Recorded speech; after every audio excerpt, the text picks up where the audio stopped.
अस्सलामुअलैकुम my YouTube family, कैसे हैं आप सब लोग। आप सब लोगों को वेलकम टू किचन एक्सप्लोरर। और आज मैं आप लोगों को बताने जा रही हूँ अलीगढ़ के बरूला चाट। बहुत ही डिलिशियस सी बनती है और बहुत ही सिंपल होती है, लेकिन विंटर्स में तो मैं कहती हूँ ये बस आप बना लें, बहुत मज़ा आने वाला है। मतलब बहुत ही डिफरेंट लगता है मुझे और अच्छा भी बहुत लगता है, झटपट भी बन जाता है। इंग्रेडिएंट्स को देख लेते हैं। सबसे पहले मैंने ले लिए हैं 750 ग्राम। छोटे साइज़ के पोटैटोज़ ले लें तो ज़्यादा अच्छा है। तो मुझे इतने ही साइज़ के मिले थे, अगर बड़े साइज़ के मिलेंगे तो हमें ज़्यादा कट करना पड़ेगा। अच्छा, इसमें एक चीज़ ये है कि इसे इतने अच्छे से मैंने वॉश किया इन पोटैटोज़ को कि सारी मिट्टी निकाल दी, क्योंकि हम इसे पील नहीं करते हैं बॉईल करने के बाद भी। तो जो पील हम क्यों नहीं करेंगे, क्योंकि उस पर जो है वो जो क्रस्ट आएगा ना, वो ये स्किन से ही आएगा। तो इस वजह से आप पील ना करें तो अच्छा है। और अगर आपको थोड़ा सा प्रॉब्लम है कि नहीं पील कर लेना चाहिए, तो फिर आप इसे पील भी कर लें, लेकिन जो रिज़ल्ट अच्छा आएगा वो ना पील करके आएगा। तो इसे मैं बॉईल कर लेती हूँ और बहुत ज़्यादा भी नहीं बॉईल करूँगी, बस जैसे ही मैं चेक करूँगी कि 10 मिनट में अगर ये बॉईल हो जाते हैं, तो बस ये है कि बहुत ज़्यादा नरम नहीं करने हैं, एक परफेक्ट बॉईल हो जाए। इसे करते हैं साइड पर। साथ में इसे जब हम मिक्स करेंगे इसके ऊपर एक बैटर फॉर्म में, तो मैंने ले लिए थे 6 से 7 कश्मीरी मिर्च, जो कि ड्राई रेड चिलीज़ होते हैं, तीखेपन वाले मैं कह रही हूँ, मैं तलहार मिर्च की बात नहीं कर रही। तो वो मैंने लेके थोड़ी देर पानी में सोख करके इसे पीस लिया है।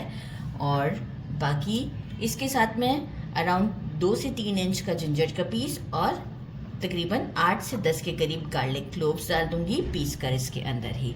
ठीक है, बाकी हमें इसको मिक्स करने के लिए चाहिए 2 टीस्पून सॉल्ट लिया है मैंने, 1.5 टीस्पून कर लीजिएगा according to taste. 1 teaspoon red chilli powder, 4 tablespoon rice flour, 3 tablespoon cornstarch और 3 टेबल स्पून ही हम बेसन लेंगे। बेसन और राइस जो है वो उसको बहुत अच्छा फ्लेवर भी देता है, तो ये हमें बाद में काम आएगा। और चाहिए होगा फूड कलर। इसका जो अच्छा सा एक वाइब्रेंट सा कलर होता है ना, वो मैं कश्मीरी लाल मिर्च से नहीं लाना चाह रही थी। मैं चाह रही थी कि 2 ड्रॉप हम जब पानी का थोड़ा सा छींटा देंगे तो हम उसमें ये मिक्स करेंगे, तो कलर भी बहुत अच्छा आएगा। इसे कर देते हैं साइड पर। एक हम इसकी ज़बरदस्त सी चटनी रेडी करते हैं। तो चटनी के लिए मैंने क्या किया, हैंडफुल लिया है कोरिएंडर, इसे वॉश कर लिया है। अराउंड 6 स्टिक्स मैंने ले लिए थे मिंट के। मिंट मैं इसलिए थोड़ा सा कम डाल रही हूँ क्योंकि फिर चटनी का कलर थोड़ा सा मुझे लगता है कि डल हो जाता है। तो ये है, मैंने 6 स्टिक्स ले लिए थे, इसे भी वॉश कर लिया है।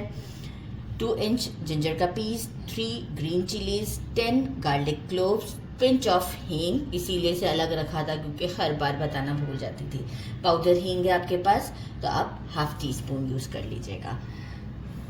1/4 teaspoon ajwain, 1 teaspoon, 1/2 teaspoon red chilli powder, 1/2 teaspoon black pepper, 1/2 teaspoon dhania powder, 1/2 teaspoon jeera powder, 1/4 teaspoon garam masala, 1/2 teaspoon amchur powder, 1/2 teaspoon ही ब्लैक सॉल्ट लिया है।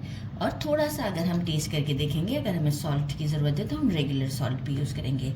अराउंड मेजरिंग 1/2 कप के करीब मैंने लिया है इमली का पल्प। जैसे मैंने पानी डाल दिया है, मतलब जैसे हम इमली को भिगोते हैं, तो वो 1/2 कप के करीब है।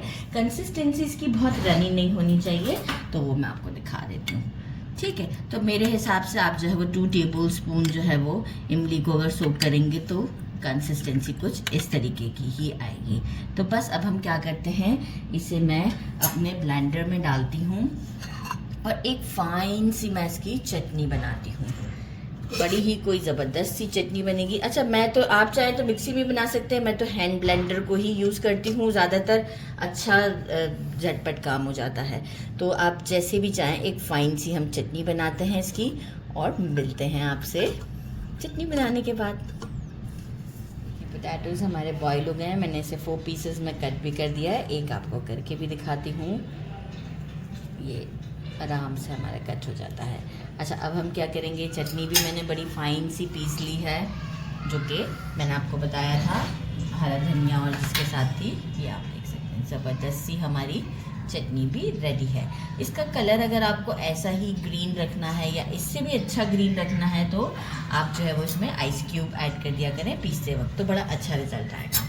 अच्छा, ये जो मैंने दिखाया था इसके साथ ही मैंने डाल दिया है जिंजर गार्लिक का पेस्ट करके। यहाँ अब हम क्या करेंगे, इसे साइड कर देते हैं ताकि मुझे इजी हो जाए। इसमें हम थोड़ा सा पानी ऐड करते हैं,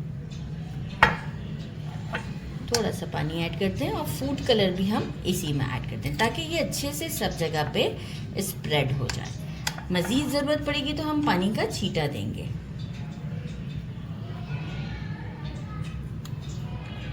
इससे क्या है कि कलर भी हमारा सब तरफ चला जाएगा और अच्छा बेस्ट रिज़ल्ट भी आ जाएगा हमारे पास। बस इससे ज़्यादा हमें कलर नहीं ऐड करना है। मैंने तकरीबन 4 ड्रॉप्स के करीब ऐड किया है। गुड इनफ है ये। इससे क्या होगा कि जो हम बाकी की चीज़ें भी ऐड कर रहे हैं वो अच्छे से स्टिक हो जाएंगी उसके ऊपर। अच्छा जी, अब हम क्या करते हैं, ये जितनी भी चीज़ें थी जो कि मैं ऑलरेडी बता चुकी हूँ आपको, ये सब हम इसमें डाल देते हैं। अच्छे से हम इसमें डाल देते हैं सारी चीज़ों को। साथ ही में जो है वो पहले मैं इसे ऐसे ही शेक कर देती हूँ। शेक ना भी करें तो भी चलेगा, ऐसे करके स्पैचुला से ही मिक्स कर देते हैं यहीं पर ही सारा काम। क्योंकि देखें रेड चिली और सॉल्ट दोनों जो है वो हमारा इसमें अच्छे से मिक्स हो जाए। ऐसा ना होना है कि किसी जगह पर ना लगे और किसी जगह पर लग जाए। हो गया। अब हम क्या करते हैं, यहाँ ये जो पेस्ट है थोड़ा थोड़ा करके डालते हैं और इसे मिक्स देते हैं। आप चाहें तो हाथों से भी मिक्स दे दें, मुझे ज़रूरत पड़ेगी तो मैं फिर हाथों से भी मिक्स दूंगी और पानी का छींटा देना होगा तो वो भी दूंगी। तो मैं इस पर थोड़ा थोड़ा करके डालती जाती हूँ और एक मिक्स देते हैं इसे। मैंने इसे अच्छा सा मिक्स कर दिया है, हाथों से मिक्स किया है। ये देखिए रेड रेड हो गए हुए हैं। बस अब क्या करते हैं, ऑयल को गरम कर दिया है। थोड़ा सा पानी की मुझे ज़रूरत पड़ी थी तो मैंने और ऐड किया था, अप्रॉक्स 1/4 कप के करीब। तो बस ये अब इसी तरीके से है। बहुत ज़्यादा हमें इसको चिकना भी नहीं करना है। ये देखें थोड़ा सा इस तरीके का रहना चाहिए कि इससे क्रस्ट अच्छा बनता है। बस ऑयल को जो है वो गरम कर दिया है मैंने और इसे करते हैं फ्राई। अच्छे से गरम कर लिया है। Flame is on, medium to high के दरमियान है क्योंकि बस हमें तो क्रस्ट ही देना है। तो मीडियम टू हाई के दरमियान ही रहे तो ज़्यादा अच्छा है। तो अच्छा सा हमारा जो है वो उसके ऊपर क्रस्ट बन जाएगा। एक साथ नहीं डालना है, थोड़ा थोड़ा एक एक करके डालें। बेशक गैप बहुत ज़्यादा ना दें और बैचेस में हम इसे फ्राई करेंगे ताकि टेम्परेचर भी हम ड्रॉप ना कर जाए। देखिए मीडियम टू हाई के दरमियान मुझे लगे हैं 3 मिनट। ये देखें क्या आपको खुद से फील होगा जब आप स्पैचुला चलाएंगे तो क्रस्ट सा फील होगा इसके। ये हम निकाल लेते हैं सीड में और इस तरीके से हम बाकी के बैचेस को भी रेडी करते हैं और आपको शो करते हैं। तो ये हैं और एक प्लेट में भी निकाल लिए हैं। साउंड से आइडिया हो रहा है आपको, काफ़ी क्रिस्पी से हैं ये। आउटर सरफेस तो बहुत ही अच्छे से क्रिस्पी है और बड़ी स्पीड से खाए जा रहे थे। मैं आपको क्या बताऊं, जल्दी जल्दी एक प्लेट में निकाल लिए हैं मैंने और बिल्कुल इसे हम स्ट्रीट स्टाइल की तरह ही सर्व करेंगे, इसीलिए मैंने थर्मोकॉल वाली प्लेट मंगवाई है। ज़रा लुक भी तो अच्छा आएगा और खाने में भी बहुत अच्छे लगेंगे। और साथ ही में हम डालते हैं इस पे अनियंस को मैंने कट करके रखा है। तो बस थोड़ा सा अनियन डालते हैं, बहुत ओवर नहीं डालेंगे, थोड़ा सा डालेंगे। और इससे वहाँ तो स्ट्रीट पर तो इसे जो है वो क्या कहते हैं टूथपिक के साथ दिया जाता है, मैंने ये मिनी फोक लगा दिया है। तो इसे ट्राई करते हैं, पहले कैमरामैन को पिक्चर दे देते हैं। Now it's time to try, पर थोड़ा सा ठंडा करने दीजिएगा। हमारे कैमरामैन ने तो वो बिल्कुल जब गर्मा गर्म फ्राई हो रहे थे उसी का केक खा लिया है, तो अब उनको प्रॉब्लम हो रहा है। ये देखें ज़बरदस्त सा जो है वो ट्राई करते हैं। बिस्मिल्लाहिर्रहमानिर्रहीम। ठंडा करके खाएंगे ना तो भी फायदे में रहेंगे। क्रिस्पी अभी भी है, ऐसा नहीं है कि नहीं है। तो कैमरामैन की तरह जल्दी नहीं कीजिएगा और सुकून से इसे ट्राई कीजिएगा। बहुत डिलीशियस है, ज़रूर ट्राई कीजिएगा। मेरे चैनल को लाइक और सब्सक्राइब करना नहीं भूलिएगा। अपना ख्याल रखिएगा। अल्लाह हाफिज़।